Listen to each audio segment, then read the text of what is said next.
Morning guys, welcome back to Pine Hollow Auto Diagnostics. We have two interesting projects today. Both Chevy trucks, and they both seem to have ABS issues. Coincidence? I don't know. So let's get started. First we have a 2001 Chevy S10 with customer complaint is undesired ABS activation. Sounds familiar, huh? And then over here we have 2005 GMC Yukon. The customer complaint is a little different. He says he has no power when starting from a stop. It says the RPMs don't go up. He presses the gas pedal, nothing happens, and then once it gets up to speed, then then it's perfect. So I'm suspecting traction control issue, or he said no warning lights are on, but let's see what we can find out. We're inside the GMC Yukon, so first things first, let's verify the complaint.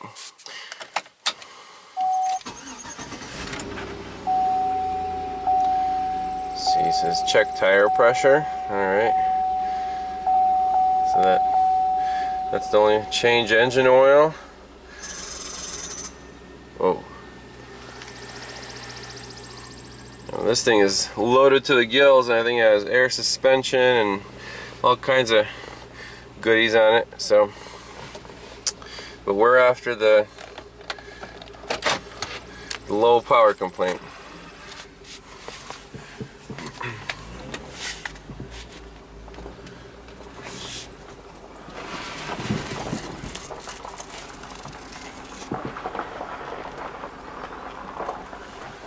Alright, I'll focus you on the dash.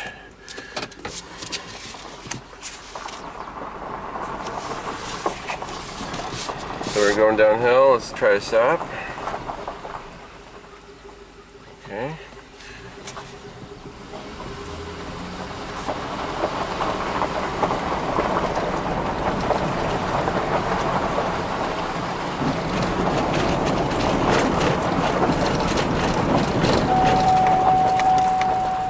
Buckle seatbelt. I really hate cars that think for you.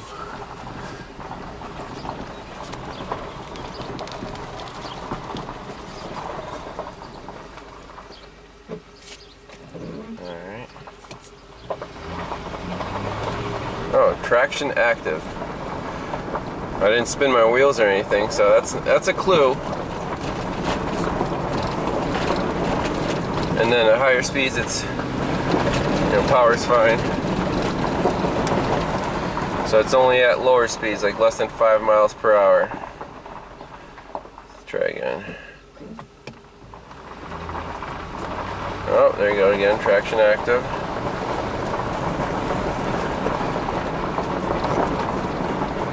So with traction control systems, if your ABS sensors start malfunctioning, that system will also get affected, so you'll get inadvertent traction control activation too. Let's see here.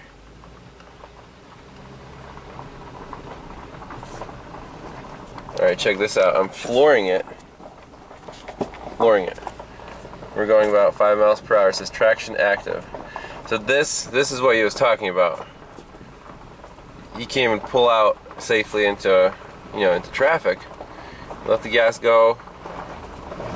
Whoa, whoa. Okay. So we verified the complaint.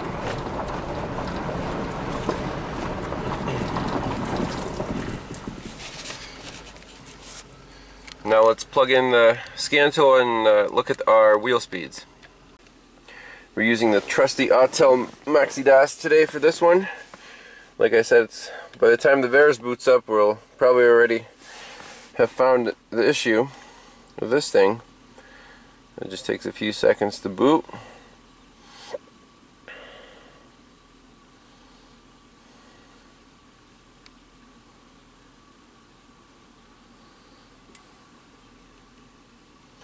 Alright, let's go to GM.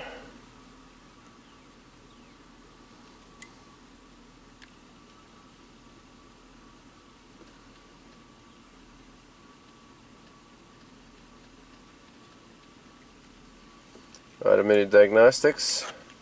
I love this part.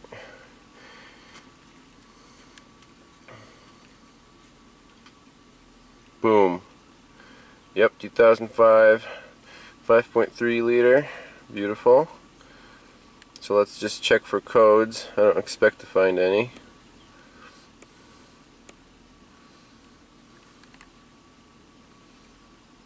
So powertrain control module, no codes. Let's go down to our ABS. Codes, DTC information.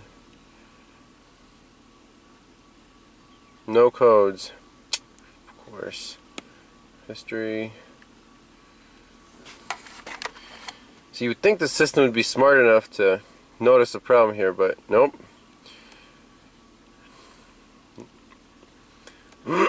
Let's go to data display. Oh wait. Data display. Okay.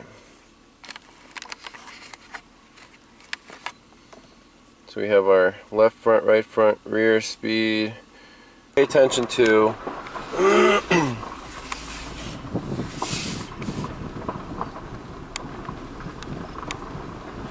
wheel speeds. So see, there should be exactly the same if you're driving in a straight line. 7, 6, 5, 4, and if you're stopped it'll show 2 miles per hour. So as we start creeping forward, they should all rise together. So see, the rear, that bottom number is going up to 3 and the other ones are staying at 2. I'm slowly accelerating. 4,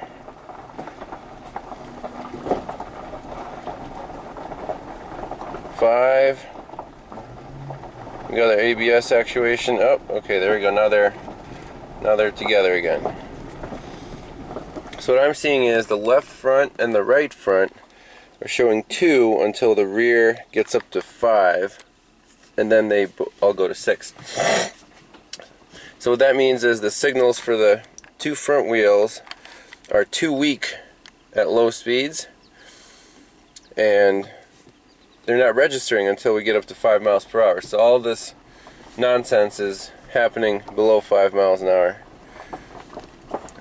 So the computer thinking the front wheels are locked up, so it's trying to slow down the rear, the drive wheels, and we get the no power complaint since the traction control is being activated. So I say again, 4, 2, 4.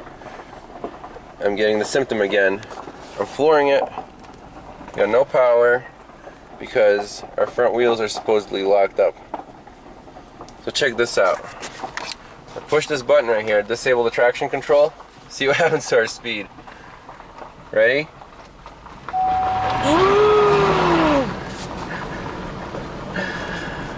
Yep. Verified the complaint there.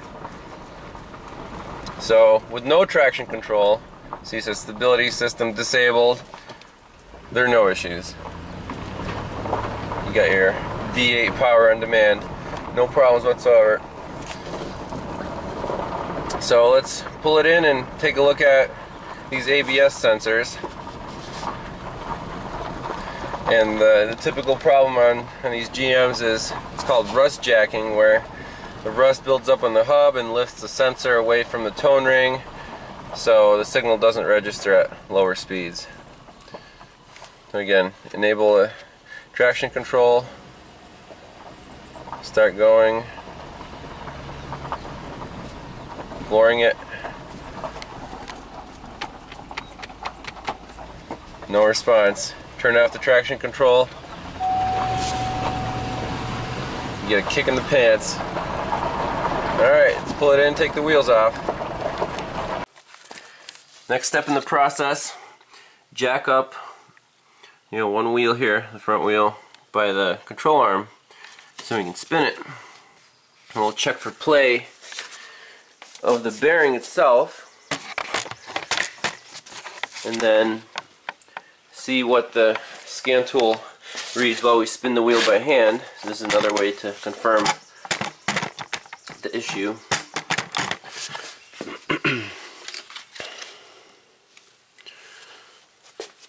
So for the wheel, you know, we can wiggle the tire, there's no play, spin it, bearing feels real smooth, and I never replace a whole hub just for an ABS sensor issue. I mean, that's silly, because, you know, aftermarket bearings are usually not as good as the OEM ones.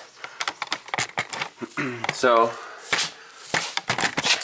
let's zoom in on the scan data.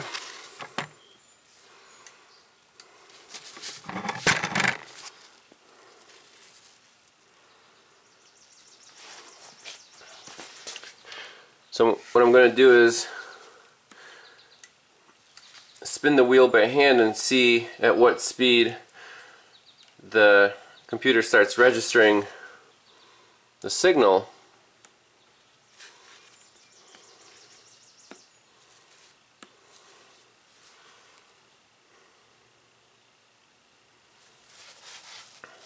So pay attention to the right front wheel speed.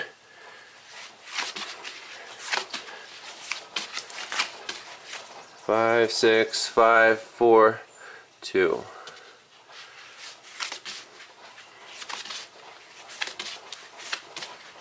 There's 5. So it's not registering 3 miles per hour. Here goes 2, and then 5. So let's pop the wheel off and see if we can get this ABS sensor out without destroying it. Worst case scenario, we'll have to replace the sensor. So here we go. So we got our caliper off right here and our rotor. Takes about 5 seconds if it's not rusted to the hub. This one wasn't. But you can see it's probably time for new rotors, yeah. Yeah. So no big deal, just 2 bolts holding the caliper bracket on. Here's our culprit. There's the ABS sensor, held in by one, looks like a 5 millimeter hex bolt. So let's try to pop that out and see how much rust is under there. Well, I tried my best, but as you can see, the sensor is exposed now. That's the inner coil, and the rest of it's stuck in the hub. So all I can do at this point is just drill it out and pop a new sensor in there. But you can see the rust underneath where it sits on the face there. That's what's causing the problem. It's just lifting the sensor right up off that tone ring, which you can actually see in there, right in the hole wall. See as I spin it, there's the tone ring in there. So the jacket just came off the plastic. And, well, we could try to clean up that surface and pop it back in. I mean, the coil's still sound, but it needs a new sensor. So I managed to get the rest of the plastic shield off out of the hole. So that's where it looks like. It came out pretty easy just with pliers. But now what we need to do is clean up that face so the new sensor can sit in there nice and, you know, close to the tone ring. And to get in here, usually I just use a little file, clean up that face, get all the rust chips off. See how there's rust buildup right there, especially jacking it up. But when we pop the new sensor in, we'll see what the data looks like. So we got that sensor face cleaned off. We got it nice and shiny. We'll give it a little squirt of magic muscle grease, courtesy of Eric at South Main Auto Repair. Thank you, Eric. I do like this stuff. It sticks real well, and you don't need much. Now I actually had a used sensor from a Chevy Avalanche in stock. Those bearings were bad, so I actually salvaged the sensors here. So let's pop this guy in and observe if our rust cleaning did anything to improve the situation. Alright, so I popped that replacement used sensor back in there, hooked it up. Let's look at our data. I'm just going to spin the hub by hand. Look at that right front wheel. Got a 3 and a 4, 5.